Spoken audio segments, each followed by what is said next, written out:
جو بازو میں ہے.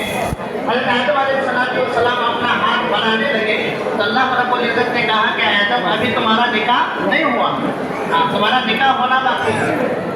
حضرت آدم علیہ السلام کا اللہ رب العزت نے فرمایا، ایجاب قبول فرمایا.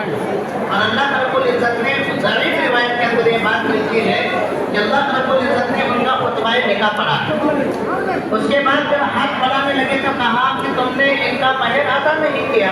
تب حضرت آدم علیہ السلام کہنے لگے کہ اللہ یہ جنت ہے اور اس کے اندر مہر کہاں سے میں لاؤں؟ حضرت آدم علیہ السلام نے کہا کہ میں مہر کا ادا نہیں کر سکتا، کیا ہے تو مہر؟ تو اللہ رب العزت نے کہا کہ خاتم النبیین والمرسلین صلی اللہ علیہ وسلم جو آخری امت کا آخری نبی آنے والا ہے، تم ان کے اوپر درود شریف پڑھ دو. حضرت آدم علیہ السلام نے 3 مرتبہ جب اللہ کے رسول پر درود پڑھا ہے تو اللہ رب العزت نے کہا کہ یہ تمہاری طرف سے مہر ادا ہو گئے.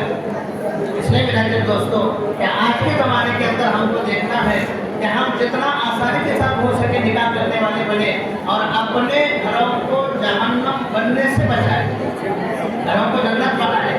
کہ جتنا گھر کے اندر سنتیں زندہ ہوگی، نکاحوں کے اندر سنتیں زندہ ہوگی، اللہ کے رسول صلی اللہ علیہ وسلم کی سنتوں کو اگر نکاحوں کے اندر زندہ کیا جائے گا تو ان قریب ہے کہ ہمارے گھر جنت بنے. آج بہو اور ساس کا کیوں نہیں جمتا؟ آج باپ اور بیٹے کا کیوں نہیں جمتا؟ اس کی وجہ کیا ہے؟ اس لیے کہ ہم نے نکاحوں کے اندر سنتوں کو چھوڑ دیا ہے. اور جب ان نکاحوں سے جب ہماری اولاد پیدا ہوتی ہے تو باپ کو آنکھ بتانے والی اولاد پیدا ہوتی ہے.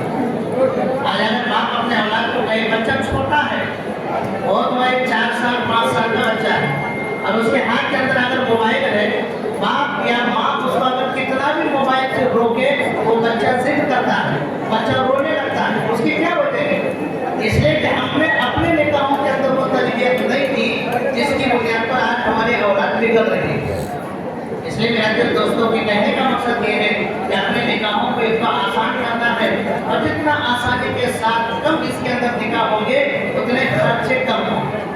آج لوگ جس کے پاس ایمان ہے وہ فضول خرچے کرنے پر تیار ہیں اور اللہ کے رسول نے فرمایا، اللہ خود فرماتے ہیں کہ جو فضول خرچے نکاحوں کے اندر ہو یا فضول خرچے بازاروں کے اندر ہو یا فضول خرچے زندگیوں کے اندر ہو تو فرمایا کہ وہ تو شیطان کے بھائی ہیں.